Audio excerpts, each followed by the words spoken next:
Hello, everybody, and welcome to Behind the Camera.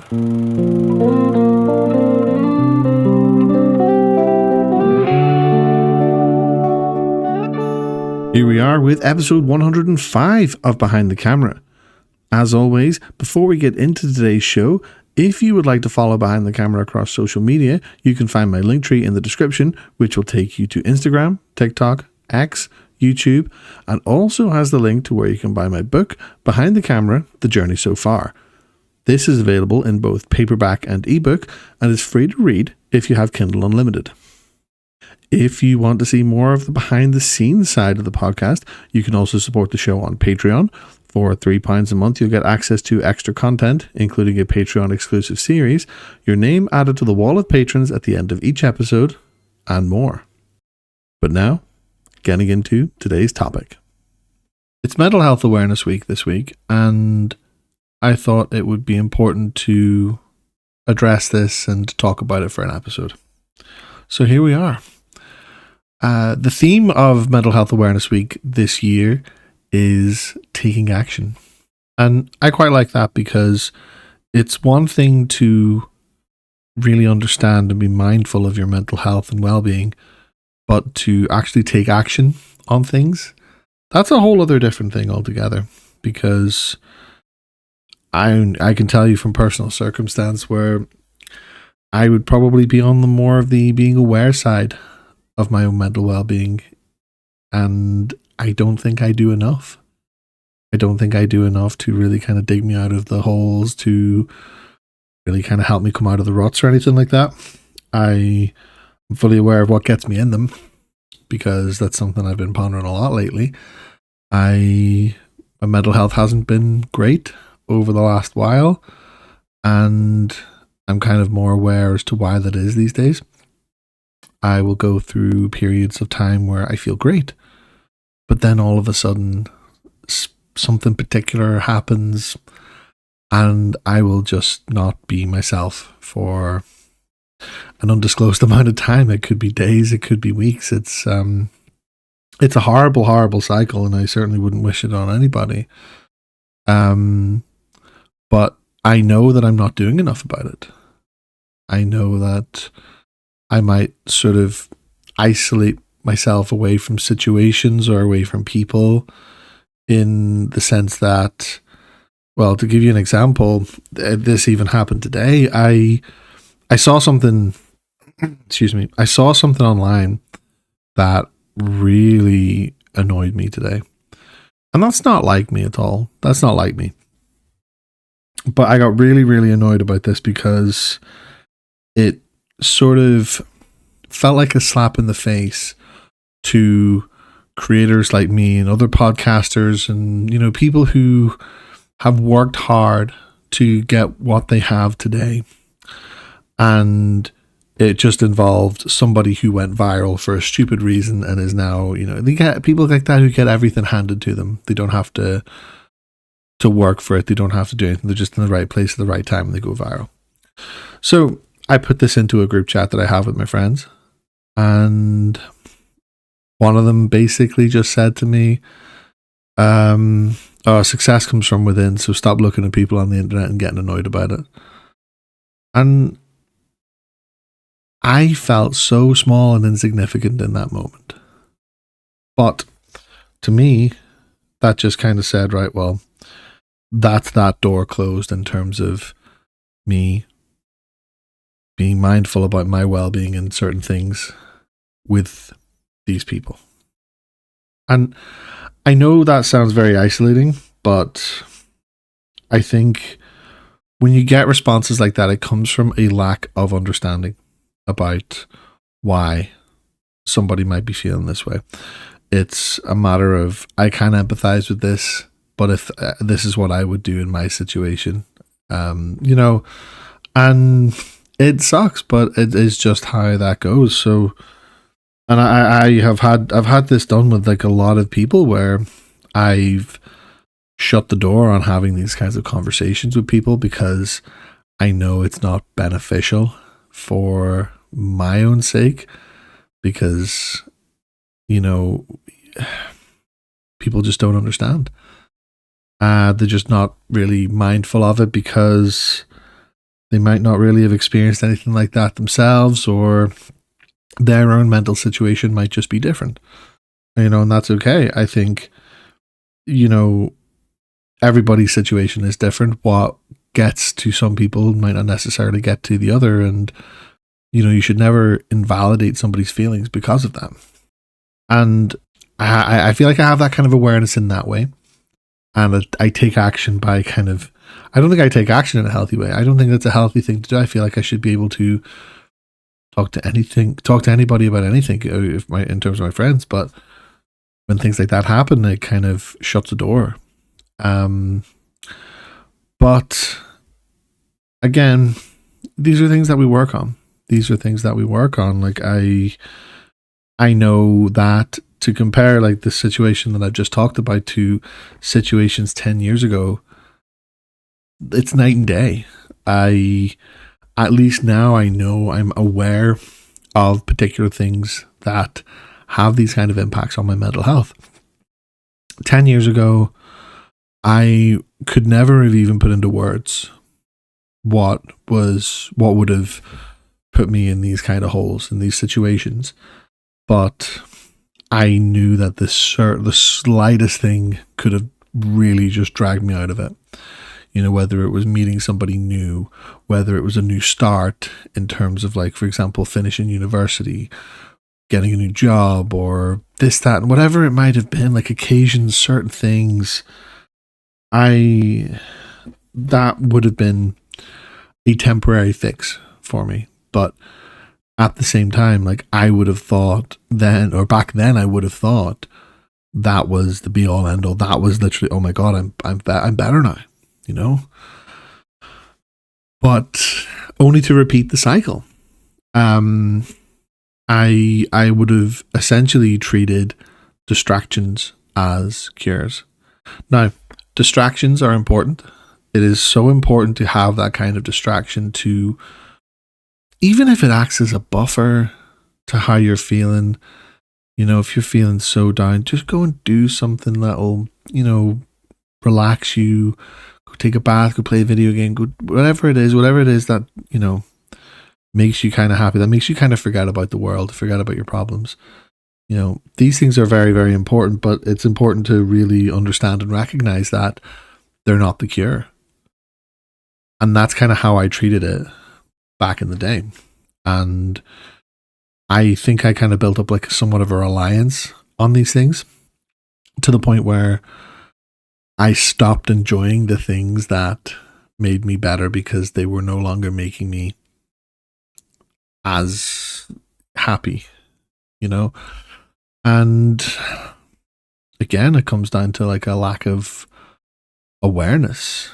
It's a very, very complicated thing. Like, even now, as I'm talking about this, my mind is kind of snowballing into different things, and it's, yeah, it is very difficult. It's something that I've struggled with for a long time, and even to this day still do. But I know I've come so far. And like, I think that's important for anybody listening today. Like, compare how you are right now to how you were 10 years ago. And if you don't feel like you're any better than you were 10 years ago, then strip it back even further. Or ask yourself, are you more aware of how you feel now and why you feel the way you do in comparison to how you did 10 years ago? I know I did. And I always kind of treated this, and always got into my head that I had this label, and that's how people saw me and perceived me, was as some guy with mental health issues. And maybe that's the way people did. I don't know, but I don't need to know.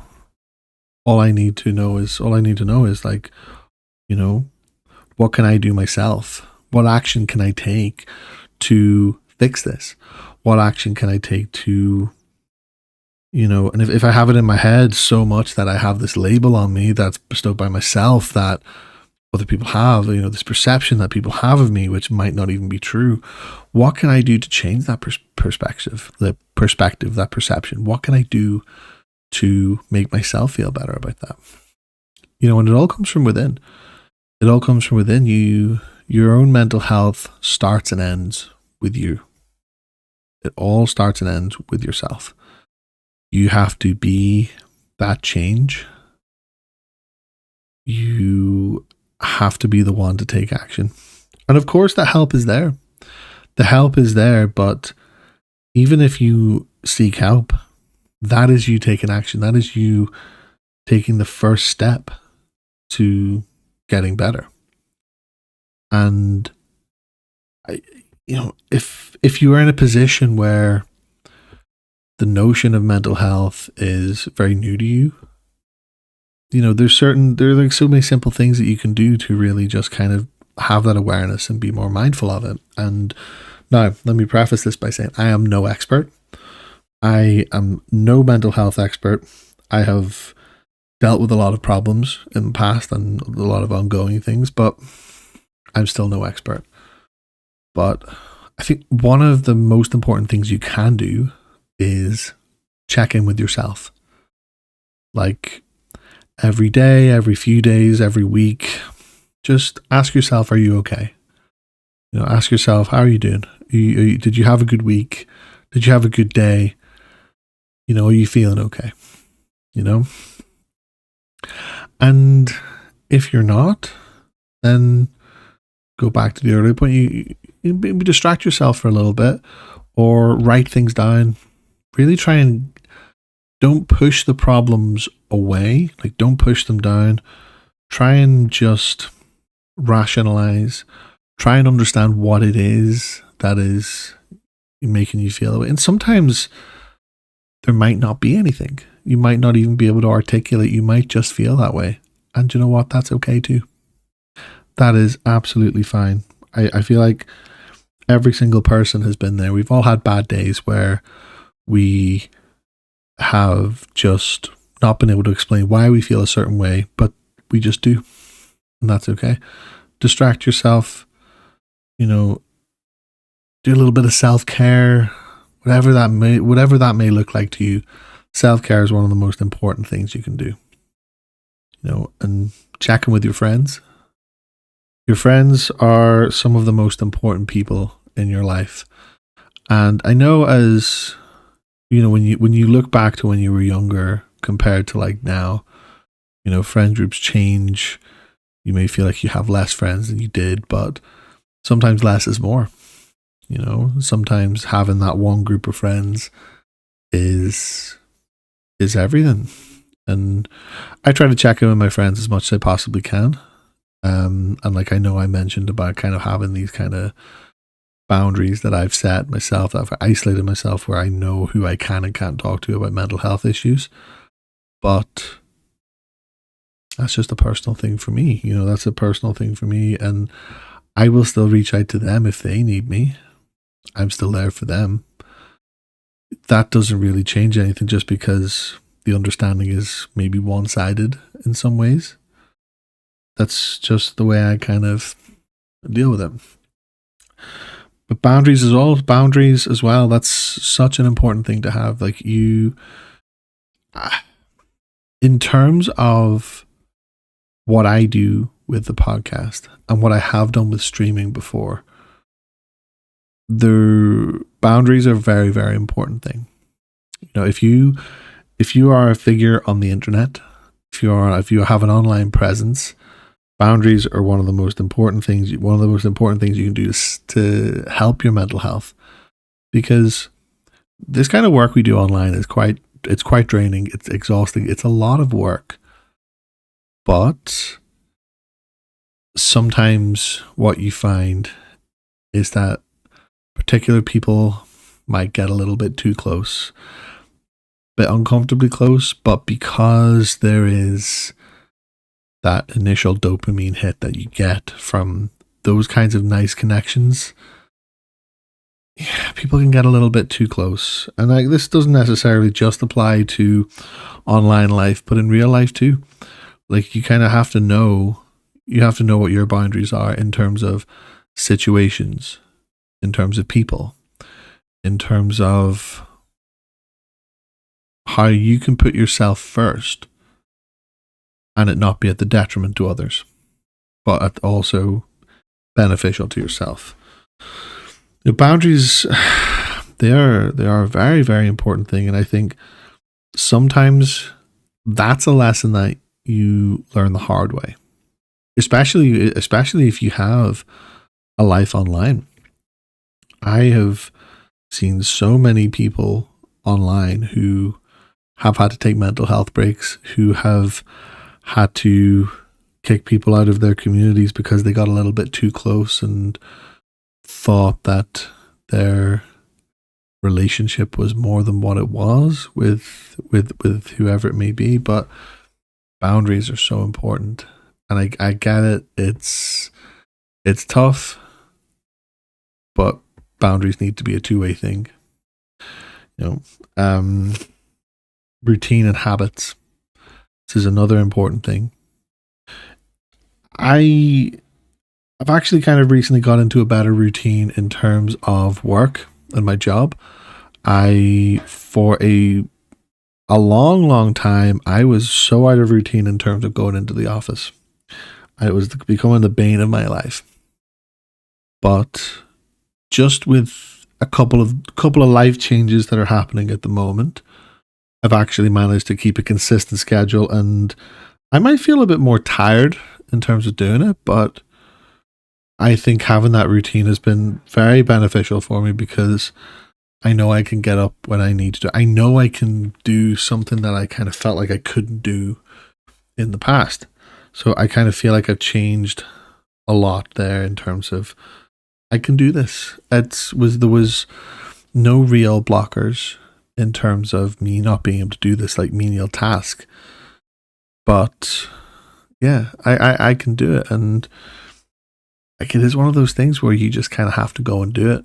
You just have to repeatedly do it. You have to be a bit disciplined about certain things, especially when it comes to routine and habits. You have to have that discipline to be able to do it the first few times, and then it will become second nature. It's no different than going to the gym, going for a walk, just being kind of physically active, which there is obviously so many more links to mental health with your physical health. And again, it's another thing I should be taking more action on, like I have done in the past, but I just haven't been too disciplined at the moment about it. Even like setting habits, doing things a little bit differently in the morning to kind of set up the day. I used to love going to the gym in the morning. I used to love a 5 a.m. session in the gym. I used to love it, but right now, I just cannot bring myself to do it. I just don't have that discipline. I don't have that drive. But that's something that I'm certainly working on at the moment. I think the final thing as well that I would like to talk about in terms of taking action, if you are feeling in any way unfamiliar, if you're feeling that your mental health is declining, if you don't feel like yourself and you don't really understand why, reach out to somebody, but reach out early. Don't let it sit for longer than it needs to before you reach out to somebody. If you are feeling a certain way, reach out, because the longer you leave it, the worse it'll become, and the worse it becomes, the longer lasting it is. And that is a very, very deep hole to dig yourself out of. It is honestly, like, if I could go back, I honestly would say I wish I had reached out earlier and understood it earlier. But that's just not how my journey went. My journey has gone the way it has gone, and that's okay too. That is 100% okay. But it's like anything, as soon as you start to see the signs, reach out to somebody, whether it just be a friend, whether it be a trained professional, You know, if as soon as you start talking about it, you'll start to get that understanding. You'll start to really kind of realize what it is. And that's probably the best thing you can do. But, you know, your mental health is a constant. It's not something that, you know, rears its head every so often. It may feel like that at times, but it is a constant. You know, your body and your brain, they're machines that you have to look after them. You have to maintain them. You have to make sure they're healthy. And that doesn't stop. You know, mental health doesn't take any prisoners, I'm afraid. You know, mental health doesn't discriminate. You know, and it is just something that we all need to be on top of. It's something that we all need to be more mindful of with ourselves and with others. Like, I can't stress that enough, because with other people, you don't know what they're going through. They don't know what you're going through. But I think having that understanding, building that trust within yourself and others, it couldn't be more important, I think, from a mental health perspective. You know, I look back to many, many years ago, you know, to the people I had in my life. And, you know, like in life, people do come and go, for sure. I'm grateful for the experiences that I've had with people. And I'm grateful that I kind of got to share parts of my life with them. And you know, I'm grateful that I got to, you know, people got to share parts of life with me. But right now, you know, it's taken on a very different form, where I have probably more of an online presence with people than I do with real life. You know, and that's just kind of that kind of comes with doing things on the internet, putting out content, putting yourself out there on the internet. But I would just like everybody to know that, anybody listening, thank you. I'm grateful for you. I'm grateful for you, you know, because what this does for my mental health is something that allows me to do this on a continuous basis. And it's something I don't feel like I want to stop. I feel like it is a big part of my purpose. And a lot of that is in thanks to you guys at home, the listeners. So thank you. And there you have it for episode 105 of Behind the Camera. Thank you for tuning in to this midweek edition of Behind the Camera during Mental Health Awareness Week. If you or somebody you know is having trouble mentally, then be sure to reach out to somebody. You and your mental well-being matter more than you'll know, and it's okay to not be okay. As always, thank you also to all the patrons for your support. You're very, very much appreciated. And of course, if you would like to stay connected with Behind the Camera, check out my link tree in the description for all socials and my book, Behind the Camera, The Journey So Far, which is out now. Thank you for listening, for the support, and for being part of the journey. Until next time, take care, stay creative, and I'll see you soon. But until then, peace.